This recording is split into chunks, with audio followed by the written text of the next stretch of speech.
Bonjour Nicolas. Merci beaucoup d'être avec nous, directeur de l'Observatoire de l'immigration et de la démographie. Vous avez publié une étude intitulée Immigration et emploi en France, radiographie d'un déficit. Bon, vous démontrez qu'il y a de grandes disparités de taux d'emploi selon les nationalités. Déjà, est-ce que vous pouvez nous expliquer comment vous avez travaillé ? Eh bien, écoutez, on a pu utiliser pour la première fois ce qu'on appelle des microdonnées du recensement, c'est-à-dire les données les plus précises à notre disposition par nationalité détaillée de naissance. C'est la première fois qu'une telle étude est réalisée. Et effectivement, le constat global est celui que vous dessinez, c'est-à-dire qu'il y a des réalités diamétralement différentes, très radicalement différentes entre les immigrations, entre les nationalités de naissance sur le sol français, avec des écarts qui sont parfois vraiment spectaculaires. Alors, on va regarder deux tableaux sur le taux d'emploi par pays de naissance. Et on s'aperçoit que les Portugais, les personnes qui sont nées au Portugal, ont un taux d'emploi supérieur à celui des Français de naissance. C'est-à-dire que les Portugais travaillent, sont en emploi proportionnellement, en pourcentage, beaucoup plus que les Français, ce qui est à noter. Suivent les Suisses, les Allemands, les Britanniques, les Canadiens, les Belges, les Espagnols, les Néerlandais, les Libanais. J'allais dire, allez, c'est l'Europe, quoi. Les 10 premiers sont des pays européens, mis à part le Liban, bien sûr, même s'il y a des liens. Voilà, ce sont les pays, les nationalités pour lesquelles le taux d'emploi est le plus important, hein. C'est ça, tout à fait. Ce sont les nationalités à la naissance, typiquement les Portugais de naissance, qu'ils soient nés au Portugal ou nés en France avec une nationalité du Portugal, sont en moyenne légèrement plus en emploi, travaillent légèrement plus que les Français de naissance. C'est vraiment un cas unique. Et effectivement, on a à la suite un ensemble de nationalités essentiellement européennes pour lesquelles le taux d'emploi, s'il n'est pas exactement celui des Français de naissance, s'en approche quand même beaucoup. Ouais. Comment ça s'explique? C'est culturel. Au Portugal, on a une relation au travail qui est très forte et on se remonte les manches. Oui, je dirais qu'il y a à la fois un rapport différent au travail, un rapport aussi différent à l'entrepreneuriat. On sait que les Portugais de naissance sont souvent des entrepreneurs, notamment dans certains secteurs très identifiés. On pense évidemment au BTP.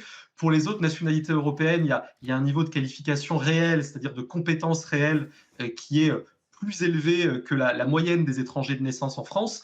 Et c'est aussi ce qui explique, et je pense qu'on va y venir, le fait que pour d'autres nationalités à la naissance, notamment parmi les plus représentés parmi les étrangers en France, il y a à l'inverse un décrochage par rapport aux natifs Alors, qui est assez sidérant. voici le tableau des dix derniers. Naissance aux Comores, en Haïti, au Pakistan, Russes, dont Tchétchènes, Turcs, Algériens, Serbes, Marocains, Guinéens, Tunisiens. Comment ça s'explique que leur taux d'emploi soit nettement inférieur? Alors, je dirais qu'il y a 2 grands types de raisons. La première raison, c'est en quelque sorte le décalque inversé de ce que je viens d'évoquer pour les nationalités de naissance qui sont le plus en emploi, une culture entrepreneuriale qui est parfois moins forte, un niveau de qualification réel au-delà du niveau formel de diplôme qui est moins fort. Ça, c'est la première catégorie d'explication. Et puis la deuxième catégorie d'explication, notamment pour les nationalités du Maghreb ou du Moyen-Orient, a beaucoup à voir avec la très faible insertion des femmes sur le marché du travail, qui tirent la moyenne globale de ces pays vers le bas. Alors, il y a aussi un écart chez les hommes, hein. En moyenne, les hommes algériens de naissance sont beaucoup moins en emploi que les hommes français de naissance, mais l'écart est vraiment très marqué chez les femmes. Et c'est vrai que ça pose un grand nombre de questions, parce que les nationalités qu'on voit apparaître ici sont, pour certaines d'entre elles, celles auxquelles on continue d'accorder depuis des années le plus de titres de séjour. Vous voyez, on trouve ici les Algériens de naissance, les Marocains de naissance, les Tunisiens de naissance, dont le taux d'emploi est 20 à 25 points inférieur à celui des Français de naissance. Eh bien, c'est typiquement le trio de tête inébranlable des pays auxquels on accorde chaque année ces nouveaux titres de séjour. De quoi vivent ces personnes si elles ne travaillent pas? Ce que je me demandais. Alors, il y a différents cas de figure. Là, on parle le pourcentage que nous calculons est fait hors étudiants et retraités. Donc, les étudiants ou les retraités n'expliquent pas du tout cet écart de taux d'emploi. Il y a deux grands cas de figure. Il y a d'abord des chômeurs au sens strict, c'est-à-dire des gens qui sont indemnisés au titre du chômage. Ça veut généralement dire qu'ils ont travaillé pendant un certain temps. Et il y a une autre catégorie qu'on pourrait appeler les inactifs divers, c'est-à-dire des gens qui peuvent vivre notamment des minima sociaux. Et on sait que c'est une catégorie qui est très présente, notamment dans les nationalités du continent africain. Et enfin, en rapport aussi avec ce que nous disions du taux d'emploi des femmes, il y a un très fort phénomène de femmes au foyer présente dans certaines de ces nationalités. Vous voyez, chez les Turcs, par exemple, aux âges les plus actifs, l'écart de taux d'emploi entre les Françaises de naissance et les Turcs de naissance est de quasiment 40 points. C'est vraiment spectaculaire. Et dans ces cas-là, soit le mari travaille, et c'est souvent le cas, soit il y a un ensemble de dispositifs sociaux, que ce soit les prestations familiales ou d'autres types de prise en charge. Nicolas Pouvremonti, ce qui est intéressant, c'est de noter également que même avec un bac plus 5, une personne née au Maghreb est moins en emploi qu'un bachelier né en France. Ça aussi, c'est quelque chose à noter. Pourquoi ? Tout à fait. C'est vrai qu'on a souvent tendance à vouloir expliquer ces écarts par des facteurs monocausaux. Alors, parfois, on dit que c'est à cause de l'âge. Or, notre étude montre bien qu'à âge comparable, il y a toujours un écart très marqué entre les Français de naissance et la plupart des nationalités étrangères. Il est spécialement marqué d'ailleurs aux âges les plus actifs. Et parfois, on dit que c'est seulement une affaire de niveau de diplôme. Alors, clairement, le niveau de diplôme joue.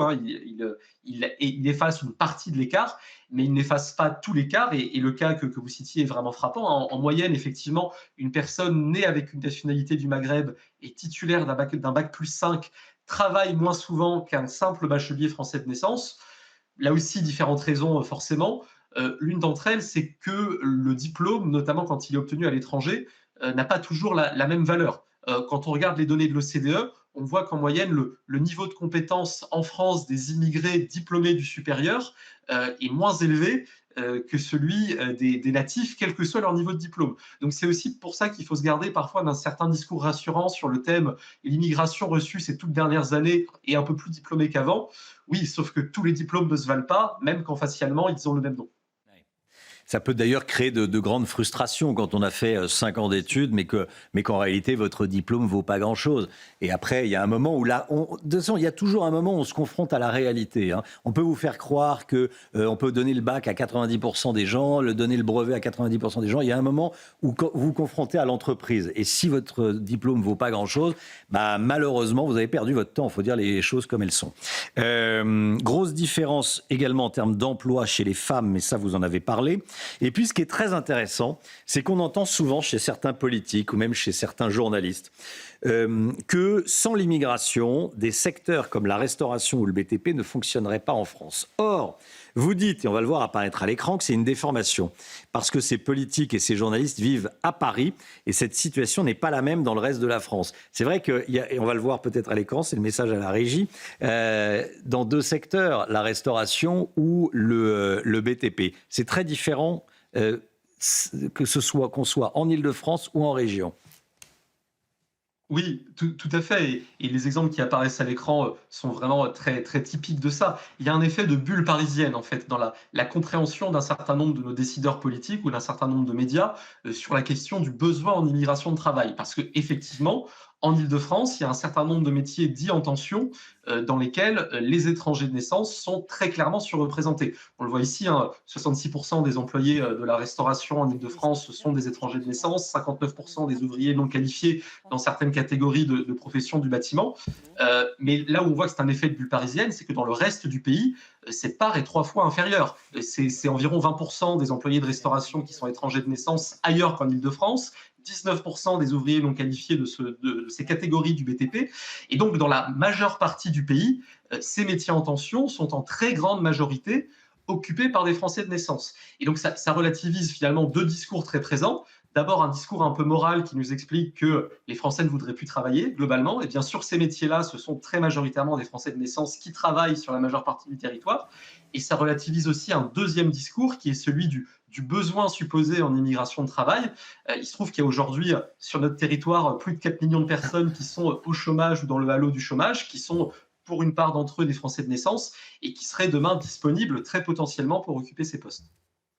Merci beaucoup. Merci à vous, Nicolas Pouvremonti. Merci beaucoup d'avoir été en direct avec nous ce matin. C'est passionnant. On retrouve évidemment tous les détails de cette étude sur le site de l'Observatoire de l'immigration et de la démographie.